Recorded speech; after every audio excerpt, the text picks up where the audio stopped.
Good afternoon, students. We are going to see one of the most important topic, convergence, consistency, and stability. Right. So first of all, we are going to see what is meant by convergence.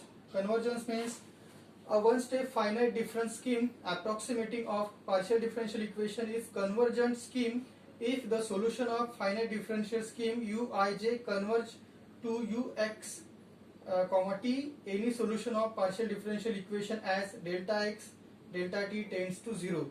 So what does it means? So आप लोगों को पता है कि generally PD is not easy to solve. Okay, PD is not easy to solve. We convert into the algebraic form, and that algebraic form is very easy to solve by computer. Okay, so how the PDE equation, that is PD partial differential equation, is close to algebraic equation that we have formed by using the Taylor series, and there are multiple methods to discretize. One of the method we have seen is Taylor series.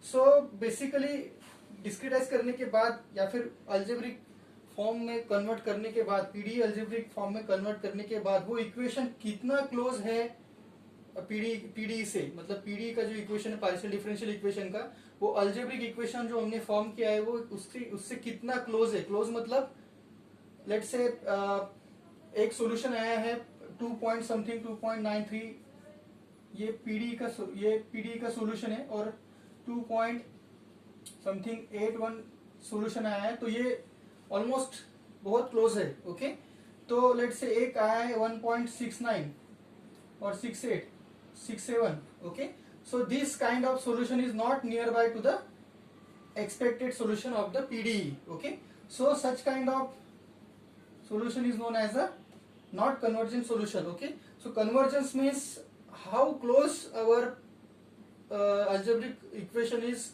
to the main PDE. Okay, PDE और algebraic equation कितने close जा रहे हैं. Okay, इसे कहते हैं convergence. Generally अगर आप ग्राफ निकालोगे तो दोनों भी ग्राफ लगभग सेम आएंगे, और हमारा सोल्यूशन कन्वर्ज हो रहा है कि नहीं हो रहा है, that we can also find out in a software. Okay, हम सही रास्ते पे जा रहे हैं या नहीं जा रहे हैं वो भी आपको ग्राफ में दिखाई देगा. जनरली क्रिकेट में आप लोगों ने देखा होगा कि किसी एक टीम का अगर स्कोर कुछ है, ओके, स्कोर कुछ यहाँ पे इस तरह से ग्राफ है स्कोर का, और दूसरे टीम का ग्राफ कुछ नीचे जा रहा है, तो it is not converging. Let's say it is like this. Okay, so these are almost converging to the solution. Okay, like this. So exactly same तो नहीं आएगा, लेकिन कितने क्लोज है उसे कहते हैं कन्वर्जेंस. लेकिन कन्वर्जेंस पाने के लिए दो चीजें बहुत जरूरी है. For convergence, any convergence solution we need for consistency and stability. Okay, consistency and stability. So what is mean by stability? Stability का मतलब क्या होता है? What is mean by stability? Stability का मतलब होता है कि जो भी हम लोगों ने इक्वेशन फॉर्म किया है उसमें जो एरर आ रहा है, ऑब्वियसली एरर तो आएगा. कौन से error? Truncation error, round off error, ये एरर होते. तो ये एरर कम होते जाना चाहिए. एटलीस्ट सेम रहा तो भी चलेगा, लेकिन बढ़ना नहीं चाहिए. Error should not amplify, must not, I will call it as must not. Error must not be amplified. Okay, stability का मतलब है जो भी एरर आ रहा है आपका वो बढ़ना नहीं चाहिए, वो स्टेबल रहेगा. सेम रहा तो चलेगा, लेकिन वो बढ़ना नहीं चाहिए, कम होते जाना चाहिए. उसे कहते हैं stability. System is stable when error, that is truncation error और round off error, should not be amplified. It is called as a stable system. System stable कब होगा? जब वो उसमें जो एरर है वो round off error and truncation error must be reduced. It must not be amplified. That only then system is stable system. Okay, understand? convergence का मतलब क्या है कि convergence कितना close है PD से, हमारा algebraic equation कितना close है. वो exact solution कभी भी नहीं आएगा, लेकिन close तो आएगा ही. इतना जरूरी है कितना close हमारा equation है, मैच हो रहा है, कितना क्लोज मैच हो रहा है. ये it is qualitative term generally. Okay, qualitative term. इसके बाद जो आएगा consistency, it is quantitative term. तो कंसिस्टेंसी में क्या है? Quantitative measure of extent of which the exact solution satisfy the discrete problem. तो इसका मतलब क्या है कि जो हमने, जैसे कि मैंने यहाँ पे कैलकुलेट किया था, इसे कहते हैं कंसिस्टेंट सिस्टम, कंसिस्टेंट, ओके, कि लगभग 2.13 आ रहा है, 2.12 आ रहा है, 2.11 आ रहा है, ओके। तो इस तरह से ये हो गया कंसिस्टेंट सिस्टम, बहुत ही क्लोज है, कंसिस्टेंट सिस्टम है। कभी वो 2.10 आता है, कभी 2.19 आता है, तो बहुत देर तक जो है वो सिस्टम जो है वो बहुत लॉन्ग टर्म तक सिस्टम जो है वो हमारे एग्जैक्ट सॉल्यूशन के आजू बाजू ही रहता है, okay. Let's say 2.19 is a solution, 2.17 रहता है, कभी 2.18 रहता है, या फिर कभी कभी 2.16। तो इस तरह से हम लोग जनरली क्रिकेट में एक टर्म यूज करते हैं consistent.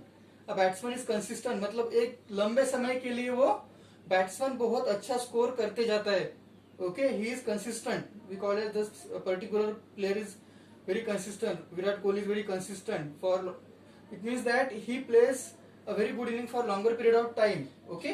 So same here, consistency मतलब quantitative measure of extent at which the exact solution satisfy the discrete problem.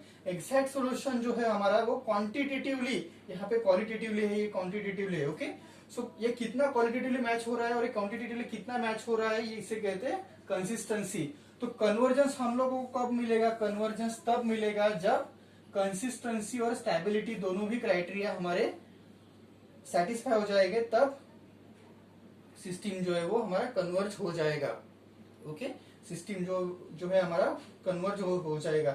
कुछ लोग बोलेंगे कि सर स्टेबल है तो बस हो गया, स्टेबिलिटी हमारा तो बस हो गया, तो ऐसा नहीं, कुछ सिस्टम स्टेबल है फिर भी वो कन्वर्ज नहीं होते, ओके, क्योंकि it can be match with other solution also, okay. Stable system error कम होते जाते हैं, हम लोगों को दिखता है एरर कम होते जा रहा है, या फिर एरर बहुत देर तक कम होते जा रहा है, लेकिन वो कन्वर्ज नहीं होता है, नहीं हो रहा है। इसका मतलब क्या होता है कि it is not necessary that only stable system is converge system, okay. So this is the three term consistency, convergence, consistency and stability.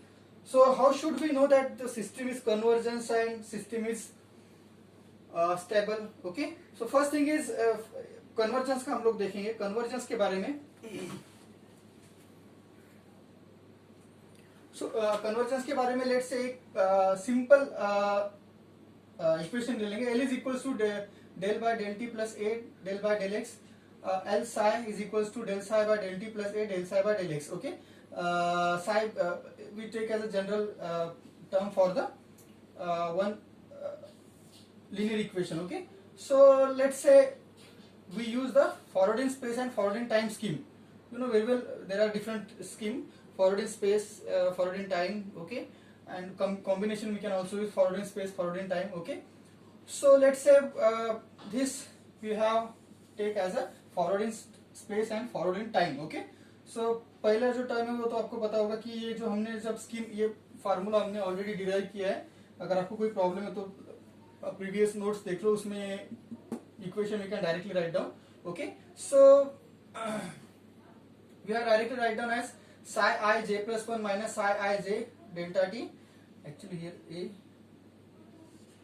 okay, plus a I plus psi I plus 1 j minus psi I j delta x. से पूरा equation already we have derive. Okay, to find error, हम लोग error find out करने के लिए ये जो term है और ये जो टर्म है ये इसको एक्सपांड करेंगे टेलर सीरीज से, क्योंकि आप लोगों को पता है कि कोई भी पीडीए को हम लोग पार्शियल डिफरेंशियल इक्वेशन को हम लोग कन्वर्ट करते हैं अलजेब्रिक फॉर्म में. सिंपल हो जाता है कंप्यूटर के लिए कैलकुलेट करने के लिए. तो सबसे पहले तो ये forward in time, so forward in time का इक्वेशन ये फॉर्म हो जाएगा. अगर मैं टेलर सीरीज यूज करता हूं तो ये इक्वेशन फॉर्म हो जाएगा. सिमिलरली फॉरवर्ड इन स्पेस के लिए मैं ये इक्वेशन यूज करूंगा. एक्स है इसीलिए स्पेस, ओके, और यहाँ पे टी इसलिए टाइम. तो forward in space, forward in time दोनों का मैंने एक्सपांशन किया है बस टेलर सीरीज से. ये दोनों को मैंने यहाँ पे ऐड कर दिया है. अभी ऐड करने के बाद ये जो टर्म आता है ये it is equal to L psi. यहाँ पे अगर देखोगे तो एल साई यहाँ पे आएगा. तो एल साई यहाँ पे माइनस ये इधर लेके जाता हूं मैं, L I J psi is equal to बाकी टर्म मैंने यहाँ पे लिख दिया है. और ये जो टर्म है it is truncation error, you know very well. Oh we have write down as a truncation error. Oh delta x square plus delta T square like this. Okay, तो सिस्टम कब कन्वर्ज होगा? System तब converge होगा जब ये equation form होने के बाद, मतलब जो ओरिजिनल पीडी है वो माइनस अल्जेब्रिक इक्वेशन जो मैंने फॉर्म किया है वो इज इक्वल्स टू, अगर मैंने x का वैल्यू और डेल्टा x का वैल्यू और डेल्टा t का वैल्यू अगर 0 पुट किया है और वो ये सब्सट्रैक्शन अगर 0 आता है, इसका मतलब सिस्टम कन्वर्ज हो जाता है। Okay, understand? डेल्टा x और delta t when tends to 0, system that is the subtraction of PD and algebraic equation become 0, then the system is converge.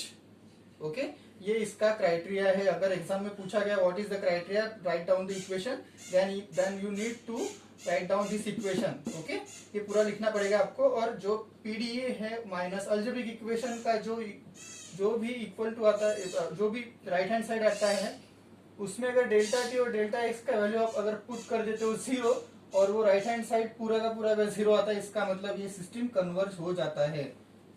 Okay, system is converging. So this is related to convergence. Stability का criteria क्या है? फिर stability का मैंने क्या कहा है कि सिस्टम में एरर जो है वो हमेशा कम होते जाना चाहिए। अभी कम कब होगा? जब अभी नेक्स्ट स्टेप का एरर लेट से कम आया है तो उसका डिवीजन कितना आएगा? लेस देन 1 आएगा। एक एग्जांपल लेता हूं, लेट से n xi tn is equal to ni, ये न्यूमेरिकल सॉल्यूशन है। ओके, और d xi tn is equal to di, ये एग्जैक्ट सॉल्यूशन है, राइट? अभी ये numerical solution is equal to exact solution, कुछ एरर आएगा उसमें। ओके, तो n t लेट से एक स्टेप है, n एक, जैसे कि मैंने ये एक स्टेप है पूरे, ये उसके बाद का स्टेप है। ओके, इस स्टेप में n और this is n plus 1। Okay, तो इस स्टेप में एरर आएगा late say e t raise to power n।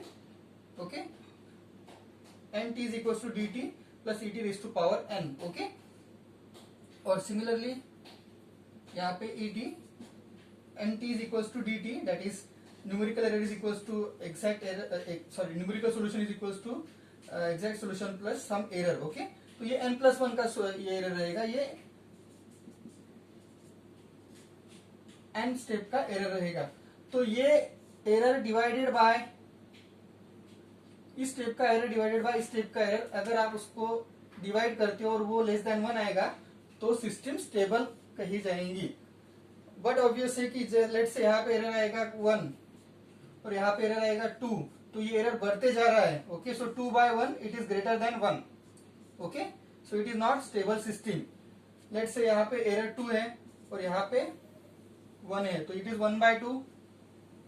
Okay, 1 by 2 is 0.5 less than 1, इसका मतलब है कि सिस्टम स्टेबल है। तो नेक्स्ट स्टेप का जो भी एरर है वो कम होते जाना चाहिए, ये बढ़ना नहीं चाहिए। जब एरर बढ़ेगा नहीं या फिर एरर स्टेप एक ही रहेगा या फिर कम होते जाएगा, तो system is called as stable system. Understand? So whenever system is stable and consistent it become the converge system. Convergence के लिए क्राइटेरिया क्या है वो भी मैंने कहा है, और स्टेबिलिटी के लिए क्राइटेरिया क्या है वो भी मैंने कहा है। Okay, so it is all related to the convergence, stability and consistency. Understand? It is very important topic. कोई डिफिकल्टी है तो मुझे कमेंट सेक्शन में कमेंट करो या फिर पर्सनल व्हाट्सएप नंबर पे भी मुझे प्रॉब्लम बता सकते हो related to this topic. Okay, thank you.